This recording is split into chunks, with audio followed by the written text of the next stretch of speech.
the emergency? Please help us. There's something round in the sky.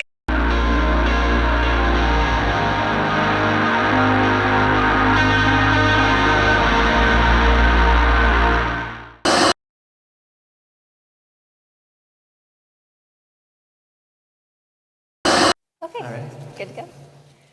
All right, hello everyone. Thank you for coming out tonight. Hi, y'all. Hi.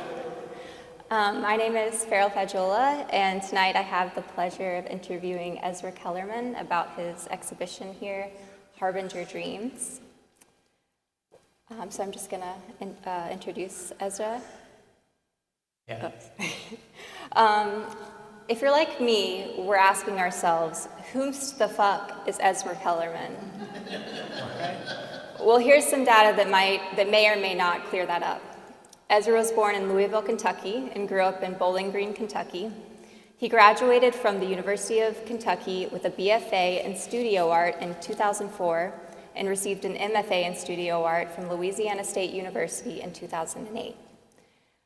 Ezra has artwork in private collections across the West Coast, Southern United States, and in Europe, and also has exhibited artwork across the US and Europe. Alongside his studio practice, Ezra was a professor of studio art for 7 years until 2020, the last 4 of which were here in Louisville at Kentucky College of Art and Design.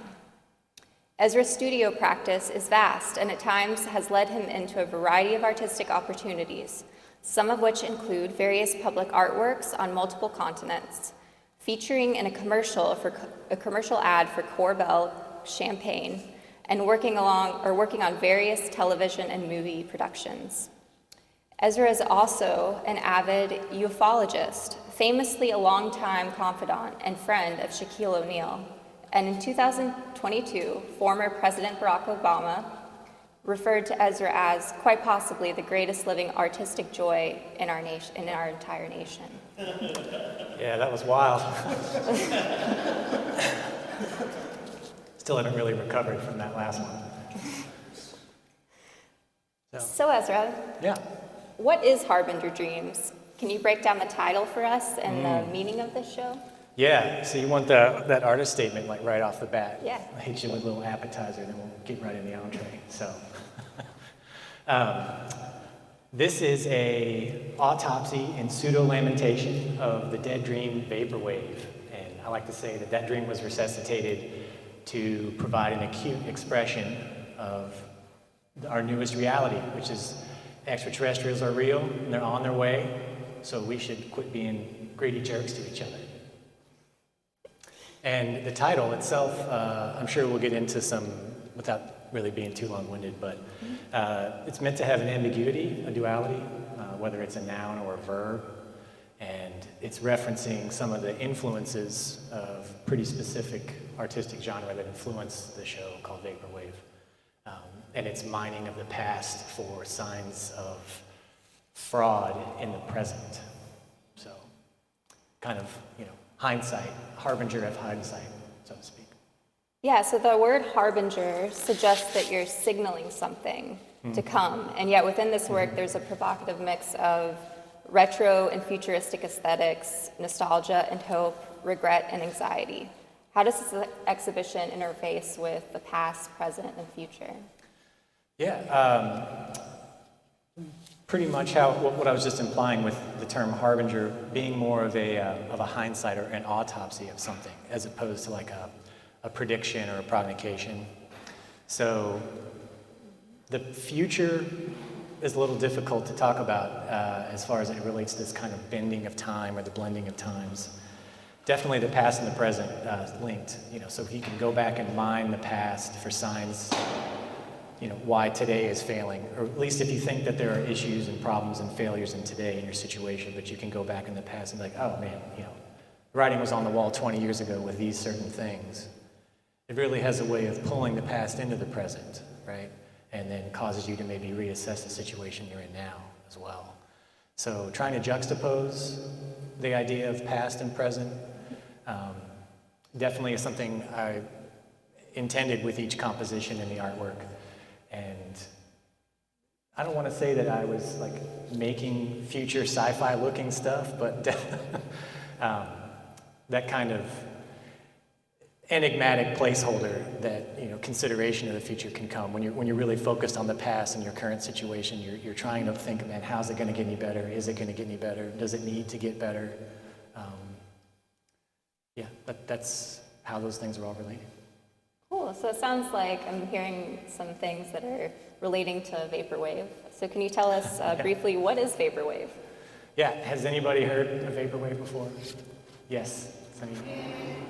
Kinda, yeah. People who we've gotten drunk and have been your ear about it, yeah. So vaporwave is a simultaneous visual art and music genre, and it kind of came into being about right around 2010 over this pretty enigmatic Tumblr page. And it has the distinction of being the first artistic genre, you know, with pretty specific aesthetic expressions and philosophical content that was born and died on the internet. So vaporwave is kind of technically over, right? Not technically, as we're going to probably get into. And it is very much people that pretty much from all across the globe. Well, I'm not sure how much we want to get in. Yeah, okay, I'll keep going. Briefly. Briefly. What is vaporwave? Well, that's what it is, yeah. So pretty specific artistic conventions. There's a lot of pastiche, a lot of appropriation. So kind of pretty hallmarks of postmodernism. And there are people that are living now, or living at the time that they were making the vaporwave art, and they were obsessed with consumer culture from the previous decades. And they went through that to mine for signs of basically the failed promises of Reaganomics. So they were existing in the aftermath of this promised affluency, weren't seeing what was promised, and we're going back into pop culture and looking for the inevitable, you know, hey, this isn't going to work out how you think it will, and then pastiching that, appropriation, recontextualizing it, making art. It has quite a bit in common with the iterations of both punk rock movements, so very similar. Anti-consumerism, anti-commodity sentiment. Tight. Super tight.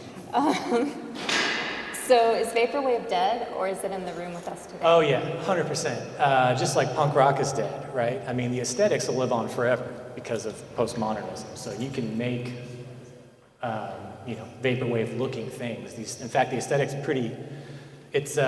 pretty en vogue right now. You know, you can go to Target and buy some really expensive vaporwave T-shirts. It's kind of found its way into pop culture music. And those things are fine and good. You know, the last iteration of punk rock had a really similar end when, you know, Nirvana kind of became number one overnight, right, in the 90s, just randomly. Had this hit music and went on to change the course of music history forever, dominated the planet for 4 or 5 years. But when you come out of this like established DIY movement that itself, you know, is a counter network and a counter sphere towards pop culture, but then you're gobbled up by pop culture to kind of make money. Yeah. Philosophically, that's when the death occurs, right? And the same thing happened to vaporwave. So as it rose to prominence and became in vogue on the internet and became very popular, eventually became commodified by places like Target. And, you know, some of us in the room own vaporwave T-shirts from Target, and that's totally okay, right? Just because it's cool doesn't mean you can't like it, you know. There's something wrong with it becoming a success. But that definitely is what caused its death and how it died. So the aesthetics will never go away, but philosophically, yes, very much so dead. You can't be a vaporwave artist anymore, unfortunately. Yeah, so vaporwave is dead, but the corpse is not. No, yeah, exactly. So just like you can go back and kind of dissect the corpse of a lot of things, especially stuff that's been around since the 1960s, you know, conventions, aesthetics, artistic movements. You know, again, it existed almost solely on the internet, so its entire history is still there to go look at. Articles from Wired magazine when it was formed, you know, most of the vaporwave artists themselves that pioneered the sound and the imagery, they left their artwork for free on YouTube, so you can still go listen to all the records and chart the course of the music and the visual art. So yeah, it's dead, but it left a massive corpse on the internet. So anyone who's willing can go back and perform their own kind of autopsy of that corpse and see maybe what is still relevant now, what isn't, what was going through the minds of the artists that were making it at the time. It's really fascinating. And since it was so early, like into this decade that it died, just a couple of years ago, so at the end of the last decade, the vast majority of those artists are still alive. However, not all of them have revealed themselves. One of the most famous vaporwave artists is someone who started what's credited with the first vaporwave record by this moniker Macintosh Plus with the record called Floral Shop. Has anybody heard that? Floral Shop? No? May not be your cup of tea, but it totally is considered, this is the first iteration of when that sound and that art form had like congealed into being its own specific thing. But yeah, you can look that person up on Wikipedia and email them and ask them what they were thinking about when they made it. It's pretty awesome. I had a similar experience when I was in grad school when I found Mel Chin's artwork. And I was like, oh my God, this guy's alive and he has email? And he wrote me back. It was pretty great. Cool. So what is your connection with vaporwave, or what sparked your fascination with it? This is a little anecdotal, but I can remember the moment that I actually found out about it with enough like kind of momentum that really got me interested in it. The pandemic had just started, so it was like May of 2020, and an older student from when I was teaching at the University of Kentucky just sent me this email and was just like saying, hey, got a lot of time to think. Everybody's been stuck indoors for 8 weeks. And loved your class, thank you. This is kind of, really nice email. The odd part about that was I actually remembered who this person was. So anybody who's been a professor in this room, like especially at UK, I had like 90 students a semester, right? And you'd remember their names after 5 weeks, but then 9 weeks later is another 90, and you may not have seen the previous 90 ever again in their lives. So it's odd that I would remember an individual student. But this person I did remember, and I went back and looked at one of their artworks, and they had talked about vaporwave. And just because I had nothing to do, I started my own dive into it. And the music is what really hooked me at first. That's not odd, as I am a lot more influenced by music than I am other visual artists. So what really made me connect at the time was a lot of the dread and despair, as well as just like watching the economic crisis unfold in slow, real, horrible time. We all had that experience, right?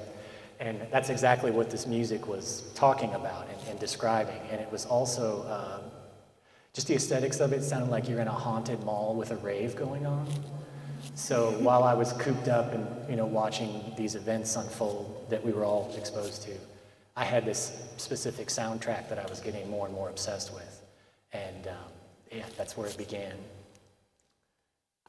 So how does this exhibition engage with vaporwave? Is it an homage, appropriation, reimagining, or something else? Yeah. Well, we've spent probably like 10 minutes talking about vaporwave, and that's rad, because I can talk your ear off about it if you want to. But I definitely did not approach this exhibition as an homage at all. It's not even possible to be a vaporwave artist anymore. But I do think that there was a lot that got left. Well, since it's a corpse, there's a lot of healthy organs left you could go harvest, and maybe Frankenstein into whatever the next iteration of that's going to be, or something completely new.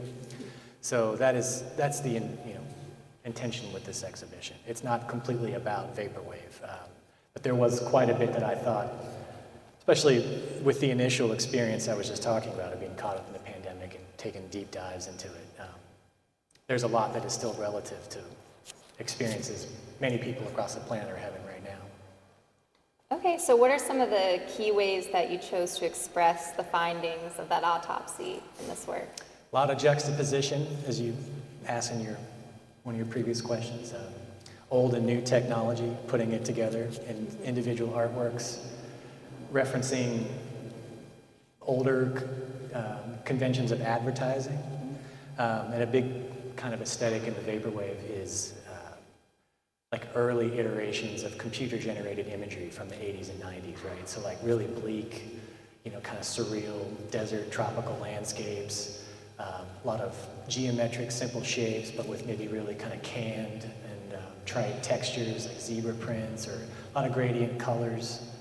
And then there's repetition of iconography, not just in individual vaporwave artists, but throughout the genre as itself, as like specific things like the Echo the Dolphin, the video game from Sega Genesis, for some reason is a pretty big image. The cans for Arizona tea, and won't go into why a lot of those symbols and those images were appropriated for symbols, because honestly, I don't know what those artists were thinking half the time, but they began to dominate through lots of use through vaporwave to kind of become its own pop culture.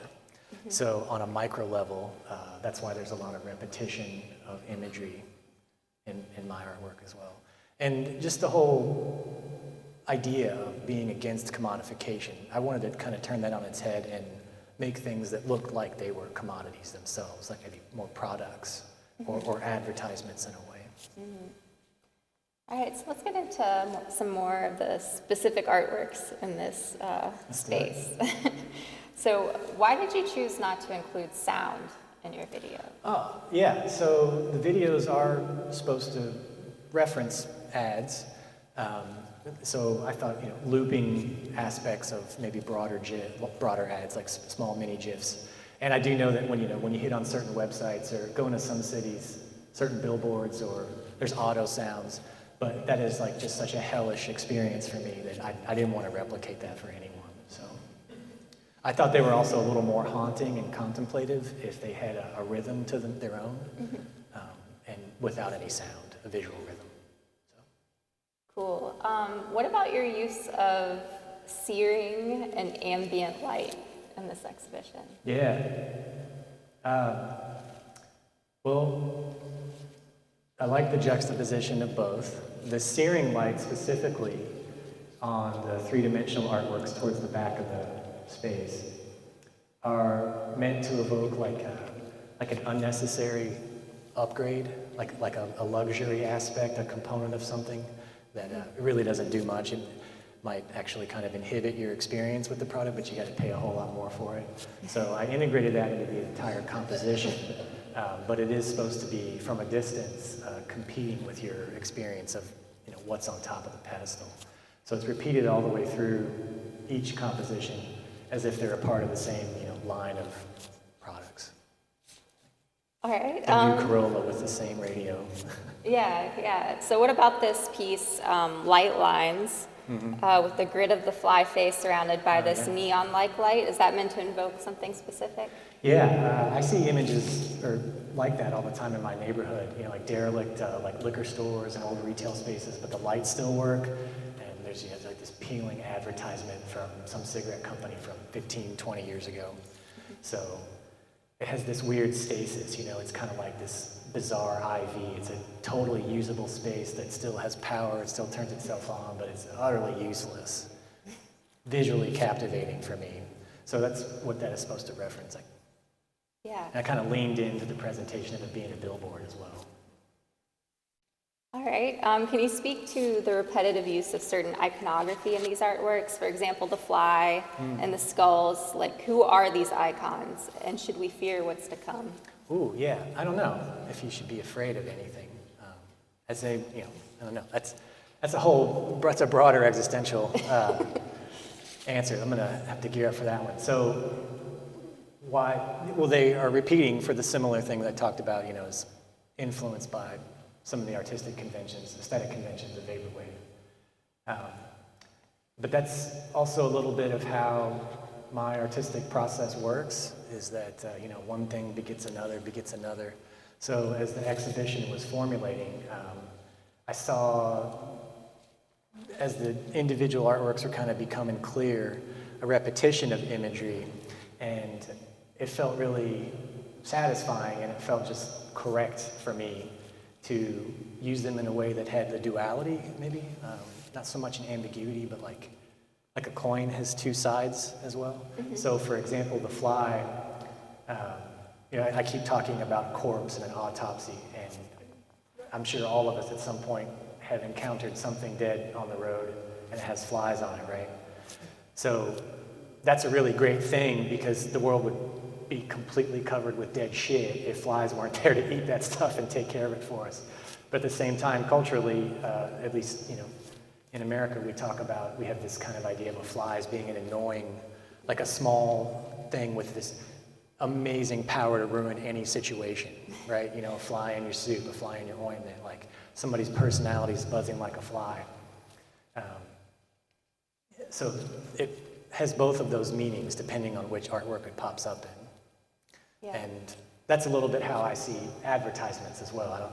Many of you might have the same opinions. Like, you can be doing something great, having this really sublime experience in a park, and then just bam, you take it right on the keister with some kind of crazy ad out of nowhere, right? Or listening to a song, and then like, there it is, this like really killer ad that no one asked for. So in a way, that's kind of what I see as like, the flies of our time. Yeah, just the advertisement buzzing in your ear all the time. And I still don't really know how to approach that fear one. I don't think anybody should, I don't know what that is. Yeah, I just mean they're pretty ominous icons. Oh. Yeah. What yeah. about the skull? Can you talk a little bit about the skull? Yeah. The skull is actually from a medical website that I was interacting with, and it's an MRI scan of an actual individual, and I got permission to use it. That is similar to the fly in that it has this duality as well, especially when juxtaposed with the sculpture in the back, the two Additong artworks. So that's fragmentary colossal head of a youth, which is somewhat of a famous artwork that it's used to show progression, aesthetic progression of facial representations for carved sculptures, classical carved sculptures. But somewhere, some history ago, somebody had just come along and hit it with some kind of object to like smite whatever town they were ransacking and cut half the head off. So lined it up with the MRI skull to see how the anatomy closely would come together, and going back into that whole idea of like autopsy versus homage and reviving things from the past as a way to learn from the harbingers, like kind of hindsight as a way to help you prepare for the future. All right. So busts are also prevalent in your in these artworks. Oh, What yeah. is why are you drawn to that classical representation of the human body? A few reasons. One of them is also a personal anecdote. I had an aunt who was really influential for me, just not only growing up, but also as my studio practice. And when I was 15, that was the first time I got to meet them in their studio as an MFA candidate at Ohio State. And they were making these like crazy busts with their face and these really bizarre, just like, at the time it just blew me away, these bizarre abstractions. And as a kid in Bowling Green, Kentucky, my exposure to art was like pots and painting. And I had no idea you could even like do that kind of stuff with clay. So through a story that's completely boring for right now, she became my aunt. And that time that I had with her watching her make those artworks, it just really stayed with me. So using busts has been something that's kind of popped up in my artwork for a while. And it's such an odd, like, way to capture a person, right? But we do that like all the time now with selfies. Like they're just like busts, these like, it's like, to me, there's so many other interesting parts of the body, and we have the capability. I just think it's odd and fascinating. So the bus advertisement, bus and. Yeah, do the busts have any connection, that sort of like classical representation, to vaporwave? Yeah, it's a pretty common, it's like a communist symbol in vaporwave. Like old economic centers with sculptures and busts in the middle of them, like an obelisk and things like that, so. Yeah. So let's get back to your video works for a little bit. Your videos feel haunted and also alluring, and they're all visually similar. So can you talk about their relationship with each other? Yeah, they're meant to be seen as if they're the same like advertising campaign or results of the same advertising campaign. Maybe like I want to say like not like I was going to say serial killer, but that's not it at all. But like if they're all like snapshots of different people with the same affliction, It has the same common patient zero, which is this like fake luxury company I came up with called Adore, right? So yeah, that's why they're all similar. Yeah, so what is their affliction exactly? That's a little ambiguous. I rendered the videos in a way, especially the position of the models, with this kind of little linear perspective. So the idea being that you're having this sublime experience in twilight in some city, and you stumble upon this dehydrated, possibly dead, you can't tell person laying in front of you or under a bush, and then juxtaposed in front of the very aggressively looping ads from the Adore campaign. Maybe that is what caused this kind of affliction to them. So, yeah. What it actually is, though, is it close to death? Is it not? Is it an ecstasy? That's a little meant to be ambiguous. Yeah, it kind of reminds me of the feeling when I look at a computer screen for hours and just am bombarded with advertisements, and I start to get dark around my eyes and tired. You get that gamer face. Yeah, the gamer face. Yeah. So it sounds like there's a lot driving this work conceptually. Each of the pieces in the show are mixed media or exist somewhere between painting, sculpture, digital, and installation art.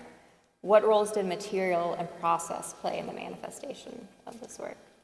It's a little bit the other way around. So my practice just happens to be where the idea comes first, and then find the coolest or the most appropriate way to make that happen. So I consider myself, this is going to sound like super pompous if it hasn't already happened already, but one of the, somebody described it as a multi-hyphenated. Has anybody else heard that word as an artist? Yeah, right. So, I've got quite a bit of practice with my own individual studio trajectories since graduate school and since being a student. So I feel like I have a skill set I can rely on that will allow me just to kind of pick whatever I want to do within reason.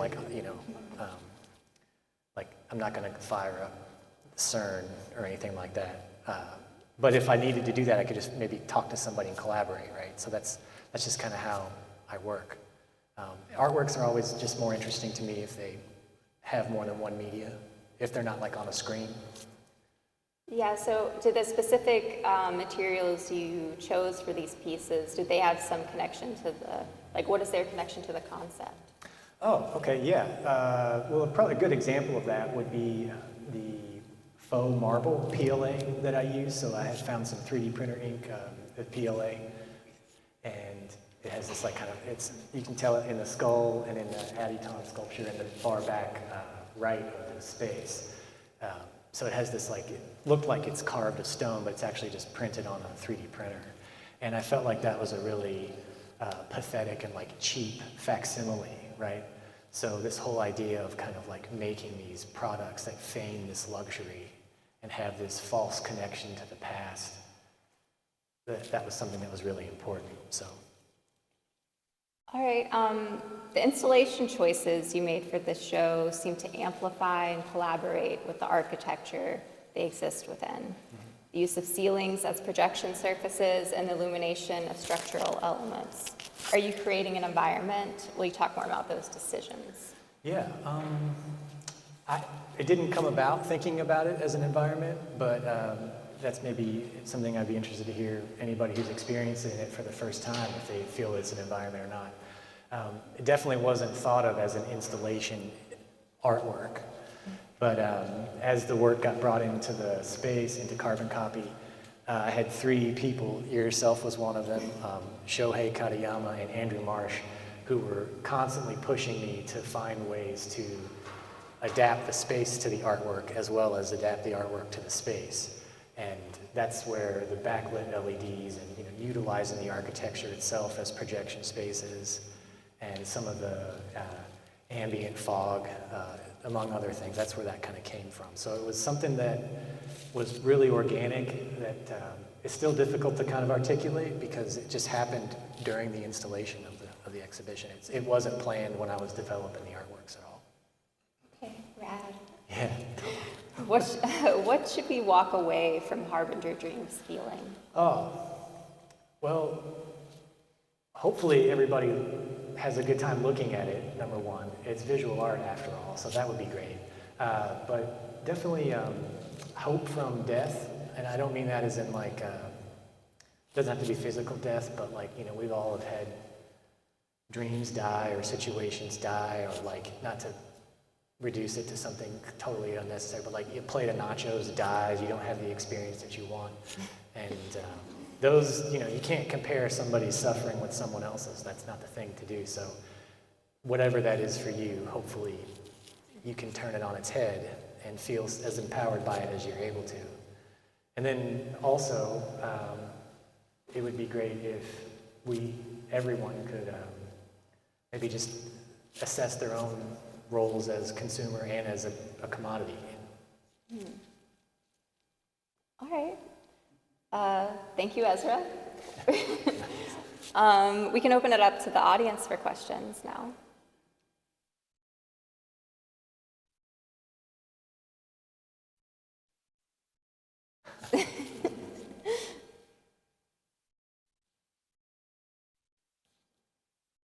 Awesome. All right. Well, oh, yeah.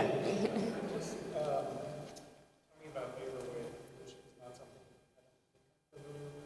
You said music was part of it. Can you name some bands that or musicians that? Yeah. So I would recommend anybody who wants to get into it or is just interested in it to listen to the record Floral Shop by Macintosh Plus, just because it's widely considered to be the first actual vaporwave record.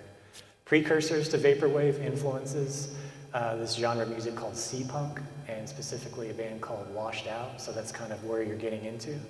However, vaporwave is really easy music to make because of its use of appropriation and sampling and almost exclusively synthesizers.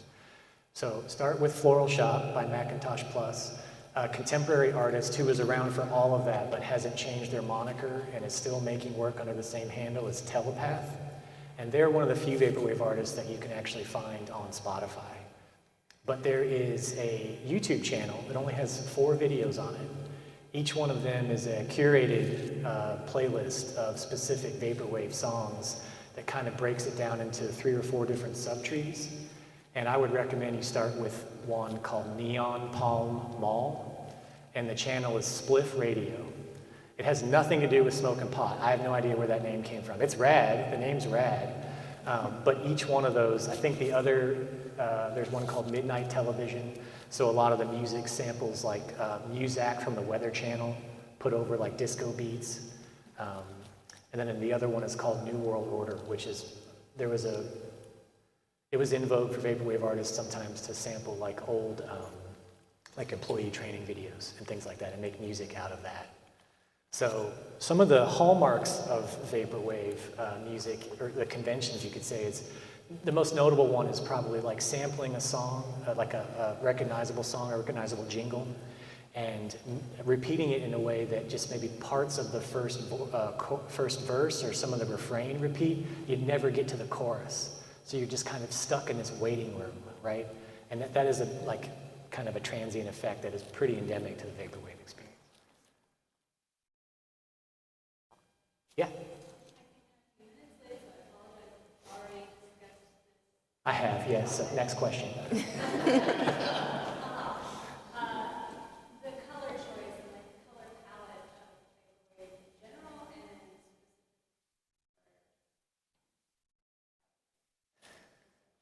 Yeah, so unfortunately, like the vaporwave aesthetic has been reduced to teals and greens and, you know, sunsets. However, that wasn't really the case. It referenced more basic color palettes of early computer-generated imagery.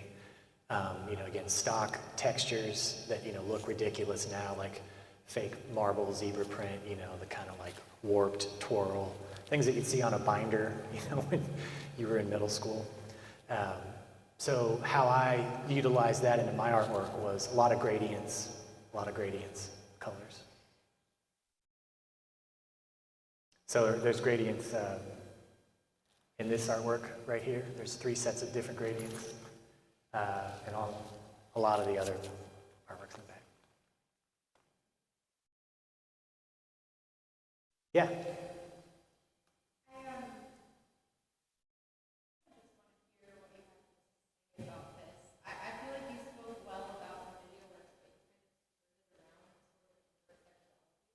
Mm-hmm. Sure, yeah. The ads, the Adore campaign is like intentionally, unnecessarily gratuitous and juxtaposed with the very benign, laid back, sickly, possibly near death, but still very chilled out individuals, the bust shots of the people in the videos. That was highly intentional to show, to really hammer home how exacerbating the effects of that gratuity are on people.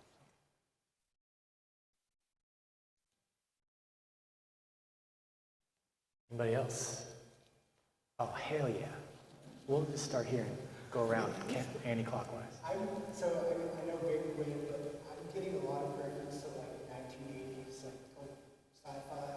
Oh, tight. So, I mean, is there any other like pop culture influences for you that you talk about, like that referencing anti-consumerism, anti-capitalism?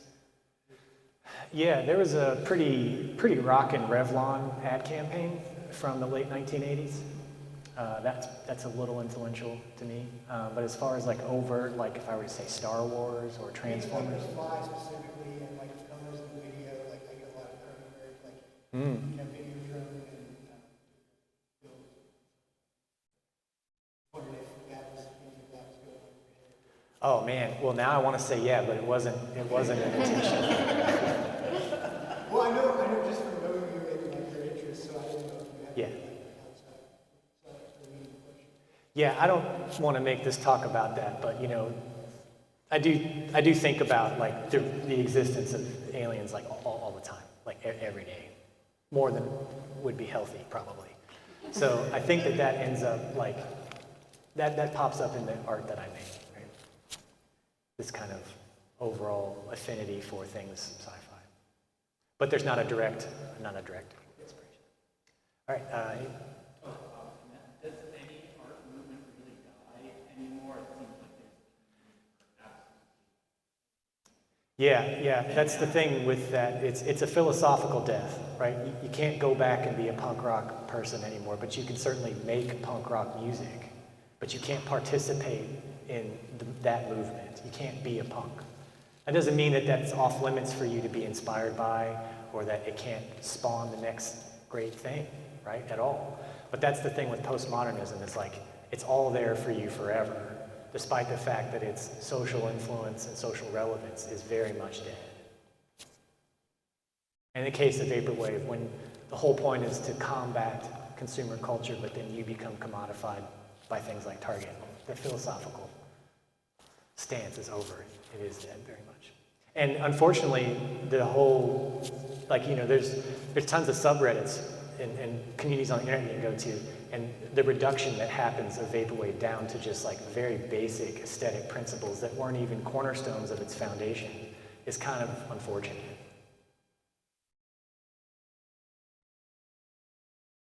Yeah.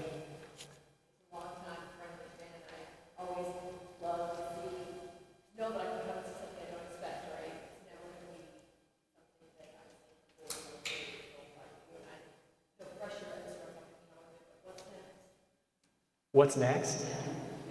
I don't know, man. I mean, I'm pretty fortunate with my life. Like I get to just kind of make art all the time. So more. The next thing. It's definitely, the threads that come out of this, but I mean, the exhibition's still up. So yeah. I think I finished it. I finished it the day it opened on December 8th, so I haven't really had much time to plan what's next.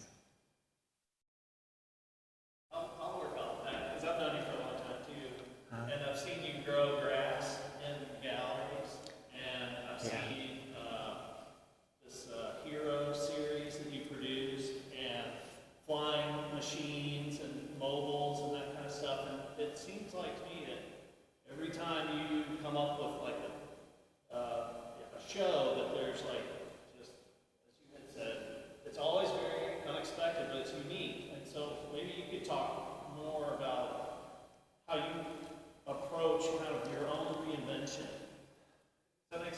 Yeah. I've never thought about it as a reinvention. It kind of stings a little bit.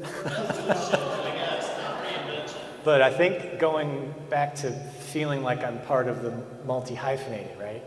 And that's just a really academic way to say that you make whatever the fuck you want, right? And for me, it just starts with the idea. And I was like, what would be cool? What would I feel good about? How would I feel good about manifesting that? Sometimes it takes a lot longer than others, and especially if we don't have to do something, which is usually every time. But that's what's awesome about the world, right? We live in now. It's that if you are able to, if you can't figure it out, you can get with somebody who would like to help you do it.